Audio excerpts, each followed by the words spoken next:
the ancient hills near the sloping ridge of Cynoscephalae, the theatre of history unfolded its grandest spectacle, a riveting clash between two titanic forces that would etch its narrative deep into the annals of empires.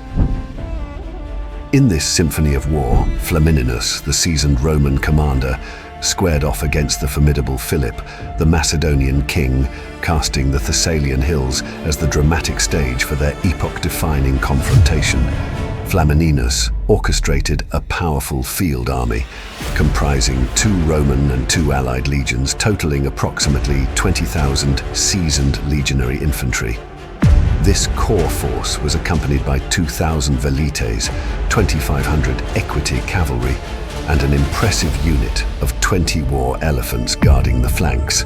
The Italian forces received further reinforcement from Greek allies, including 1,200 light infantry from Epirus, 800 Cretan archers, and an additional 6,000 infantry, supported by 400 cavalry from the Aetolian League. In its entirety, Flamininus commanded a formidable force of 32,000 troops. On the opposing side of the ridge, Philip's army pivoted around a core of 16,000 Sarissa-wielding phalangists. This central force was accompanied by 2,000 elite Jama peltasts, 4,000 mercenaries from Illyria and Thrace, 1,500 Greek hoplite mercenaries, and 2,000 Thessalian and Macedonian cavalry. As the battlefield was shrouded in misty morning air, an air of uncertainty settled over both armies. Skirmishes erupted along the sloping ridge as scouting parties collided, resulting in casualties on both sides. The reduced visibility added an extra layer of complexity to the unfolding drama. As dawn painted the battlefield with hues of mist and uncertainty, the clash began amidst the sloping ridges. Skirmishes erupted, echoing the distant thunder of ancient gods observing the unfolding drama. The reduced visibility, a veil of mystery, added a layer of complexity to the unfolding saga. Through the fog, Flamininus orchestrated a ballet of tactical brilliance, dispatching reinforcements to the ridge.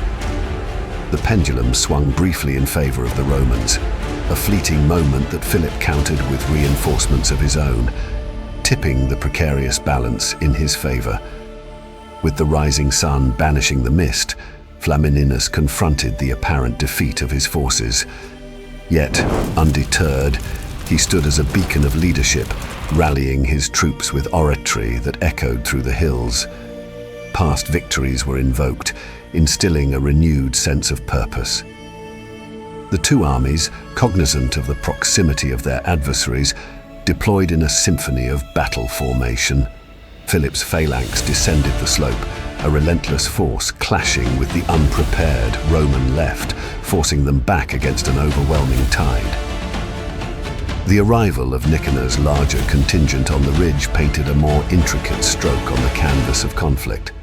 Sensing the impending collapse of his left flank, Flamininus, akin to a maestro with a daring crescendo, launched a counterattack against Nicanor's disorganized forces. The battle teetered on the edge of anticipation until an unnamed Roman tribune, the unsung hero of this epic, orchestrated a brilliant maneuver. A striking crescendo, as inspired legionaries who had endured the relentless Macedonian assault renewed their attack, causing the inflexible phalanx to fragment. In the realization of hopelessness, Philip abandoned the battlefield, leaving the Roman legion to emerge victorious. The aftermath unveiled a tapestry of devastation for the Antigonids, 8,000 dead, 5,000 captured. Humiliating peace terms were imposed on Philip, signaling the sunset of Macedonian aspirations. The Battle of Cynoscephalae became a magnum opus in the symphony of ancient warfare, where the famed Roman legion, like a resounding crescendo, triumphed over the storied Macedonian phalanx. The hills of Thessaly bore witness to the resounding echoes of strategic acumen and battlefield prowess, shaping the destiny of empires in the grand theatre of history.